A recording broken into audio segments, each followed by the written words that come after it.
झारखंड में नियोजन नीति की मांग को लेकर के लगातार संघर्ष जारी है।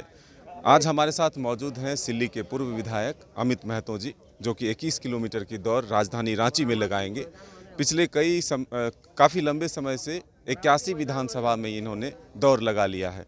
इस दौड़ के क्या मायने हैं, क्या संदेश देना चाहते हैं?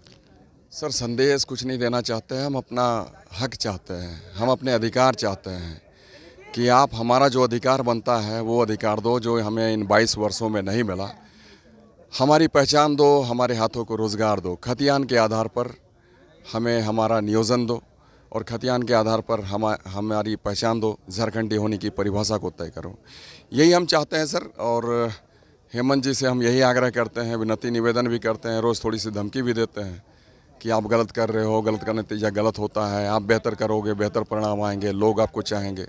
तो इस तरीके से हम कहते हैं सर। और ये जो आज का दिन है ये हमारा 128वां दिन है, 129वां दिन है और 2709 किलोमीटर हम सर इस दूरी को कंप्लीट करेंगे। ये आज तक सर इस तरीके से कभी कोई आंदोलन हुआ नहीं था पूरे हिंदुस्तान में सर।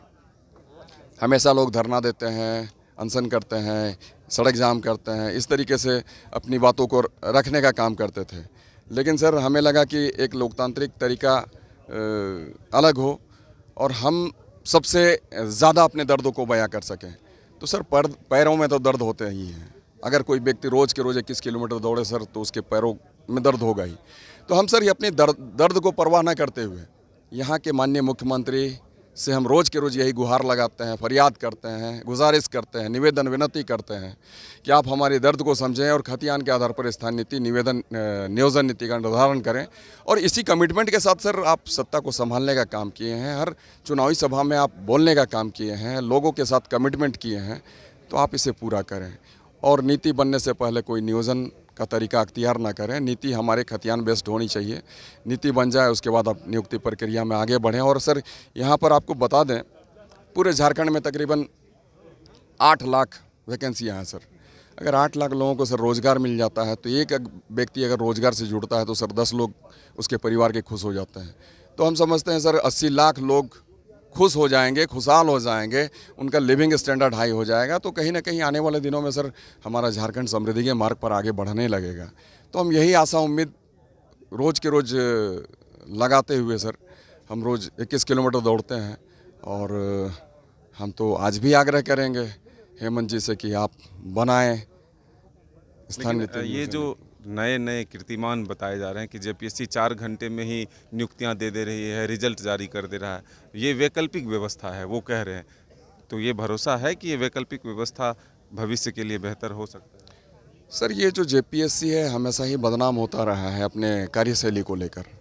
और हम तो हमेशा ही कहें सर, जेपीएससी और जेएसएससी दोनों ही ऐसी महत्वपूर्ण संस्था है जहां से हमारे युवाओं का जो भविष्य है वो निखरता है। लेकिन आज के परिप्रेक्ष्य में अगर बात कर ले सर कि झारखंड ही नहीं पूरे हिंदुस्तान में जितने भी संस्थाएं हैं, जितने भी आयोग हैं सर, सबसे ज़्यादा अगर कहीं कोई बदनाम है तो ये जेपीएससी और जेएसएससी है। क्योंकि सर यहाँ के जो होते हैं चेयरमैन, तो वो तमाम लोग आप देखेंगे कि बाहरी लोग होते हैं। और बाहरी लोग सर कभी हमारे हितैषी बन नहीं सकते हैं। हम चाहते हैं कि ऐसे महत्वपूर्ण संस्थाओं में, आयोगों में हमारे यहाँ के लोग स्थापित हों जो कि हमारी भावनाओं को समझें। और ये जो आज भ्रष्टतम संस्थाओं में शुमार है जेपीएससी और जेएसएससी, इसमें निश्चित रूप में बदलाव की आवश्यकता है और बेहतर नीतियों की आवश्यकता है।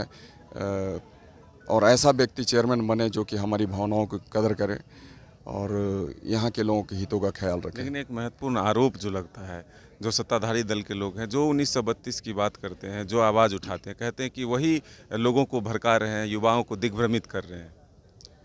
सर 1932 के बाद हम क्या करेंगे सर? वो तो जिनकी सरकार है, झारखंड मुक्ति मोर्चा की सरकार है और माननीय हेमंत जी यहाँ के मुखिया हैं, मुख्यमंत्री हैं, वो तो खुद ही सर 32 की बात करते थे। और ये 32 हम नहीं कहते हैं सर, हम तो कहेंगे कि 32 से पहले भी बहुत सारे सर्वे हुए हैं, 32 के बाद भी हुए हैं। तो जिनके हाथों में है खतियान, यही है झारखंडी की निशान। तो ये तो हम भी कहते थे, आप भी कहते थे, आपके संविधान में लिखा हुआ है सर। तो आप भी तो 32 की बात करते थे, तो आप क्या बीजेपी के एजेंट हैं? तो आरोप तो लग रहा है कि दूसरे दल के एजेंट हैं। दूसरे दल के एजेंट नहीं सर, हम ये कह रहे हैं कि आपके संविधान में लिखा हुआ है सर, तो आपकी बातों को ही तो हम कहने का काम कर रहे हैं। हम कहाँ कौन सा गलत कह रहे हैं? तो एजेंट की कहाँ से बात आती है? आप कंप्लीट करिए ना, उसके बाद देखें कि आपको किस तरीके से लोग सर पे बिठा के घूमेंगे। तो आपको लगता है कि वो अपने वादे से पलट गए? बिल्कुल सर, पूरी तरीके से उलट गए हैं, पलट गए हैं, तभी तो आज हम उनके साथ नहीं हैं। हमसे ज़्यादा कोई हेमंत जी को चाहता था? ये हेमंत जी से जाके पूछ लिए, हेमंत जी दिल पर हाथ रख के बोलेंगे कि हाँ कौन चाहता था नहीं चाहता था। आज यदि हम अलग हैं, आज यदि हम उनकी पार्टी से अलग हैं, तो सिर्फ और सिर्फ एकमात्र कारण है सर कि आपने नीति नहीं बनाई, इसके सिवा कोई दूसरा हमारा कारण नहीं है। अच्छा, इसको किस रूप में देखते हैं? ये जो समन्वय समिति की बैठक हुई और ये जो कहा जा रहा है कि अब संशोधित करके फिर से हम लाएंगे। सर वही तो हमने कहा कि सर ये इनका दिखावा है, महज ढोंग ढकोसला रच रहे हैं सर। अगर करना होता तो इन 3 सालों में सर ये काफ़ी कुछ कर लेते, 3-4 सालों में। लेकिन इन्होंने प्रारूप को भी गलत बनाया, प्रारूप को तो इन्होंने पब्लिक डोमेन में रखा नहीं, परंतु जो बातें उभर कर आई तो उसमें भी हम लोगों ने देखा कि काफ़ी कमियां हैं, खामियां हैं। इसलिए राज्यपाल ने रिजेक्ट किया, इसलिए हाईकोर्ट में रिजेक्ट हुआ। तो सर ये रिजेक्शन के लिए इन लोगों ने त्रुटियाँ छोड़ी है सर जानबूझ के, ताकि लोग हम पर दोषारोपण ना करें। ये 9वीं सूची में भेजने की क्या बातें थी सर? इन्होंने भेज रखा और अपना पल्ला झाड़ने की कोशिश की कि अब जो करेंगे सेंट्रल वाले करेंगे।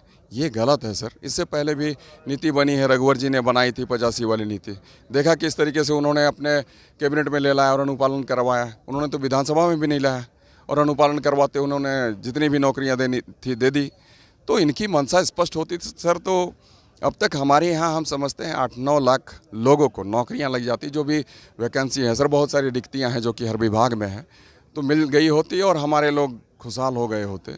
तो इनकी मंशा स्पष्ट नहीं है सर। बैठकें सिर्फ इनकी हवाबाजी है, दिखावा है, महज लोगों को आईवास है और कुछ नहीं है सर। ये आज दौर का आखिरी दिन है, आगे क्या करेंगे? सर दौड़ तो हमारा इतना हो गया, हम समझते हैं कि ये आज एक रिकॉर्ड है सर, 2709 किलोमीटर सर। कोई रनर भी सर रोज़ के रोज़ 21 किलोमीटर नहीं दौड़ता है, उसको भी विश्राम की आवश्यकता होती है। और दूसरे जो हैं राजनीतिक दल वाले या फिर कोई प्रतिनिधि, तो खैर तो बहुत दूर की बात है। तो आज बहुत भरोसे के साथ लोगों ने हमें चूँकि विधायक बनाया था, और आज भी लोगों की अपेक्षाएं, आकांक्षाएं और उम्मीदें कायम हैं। इसलिए मैं रोज़ के रोज़ इन विश्वास को समेटते हुए दौड़ने का काम करता हूं और अपनी व्यथा को प्रकट करता हूं। और आज नहीं समझेंगे तो निश्चित तौर पर हम क्या समझाएंगे सर? आने वाले दिनों में खतियानी इन्हें समझाने का काम करेंगे। और भी जो लोग हैं इनसे बात करें, क्या कि इतना आक्रोश क्यों? आक्रोश इसीलिए है क्योंकि 2000 से 2023 हो गया है। 23 सालों के सफ़र में कहीं ना कहीं सरकार ने जो वादे किए थे, जो आश्वासन दिया था नियोजन नीतियों को लेकर, वो पूरा नहीं हो पाया है। तो हम लोग भी चाहते हैं कि जो उचित खतियानी हैं यहाँ पे, उन्हें नौकरियाँ मिले, ना कि उन लोगों को जो रिलेटिवली नहीं है। तो हम लोग चाहेंगे, सरकार से रिक्वेस्ट करेंगे, जैसे घर में नॉर्मली होता है कि घर में माँ बाप दर्द समझते हैं, उस तरह सरकार भी हमारे उस जगह पे बैठी है। तो हमारे माननीय मुख्यमंत्री हेमंत सोरेन जी, वो भी इस दर्द को समझे और एक उचित नियोजन नीति लाए। और हम लोग ये संघर्ष हमारे पूर्व विधायक माननीय अमित महतो जी के नेतृत्व में कर रहे हैं, और उनके इस निरंतर संघर्ष में कदम से कदम मिलाकर हम लोग चलेंगे और आज 21 किलोमीटर की दौड़ पूरा करेंगे। तो यही रिक्वेस्ट है।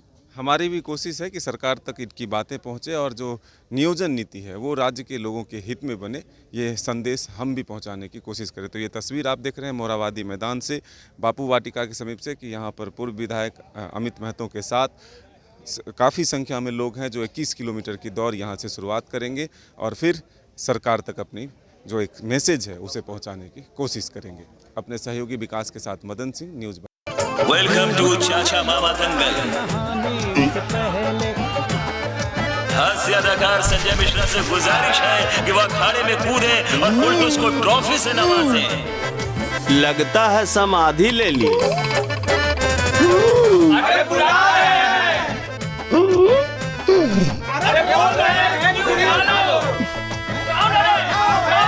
टॉप टेक सीमेंट, जो जोड़े तो छोड़े नहीं, मजबूती ही हमारी पहचान।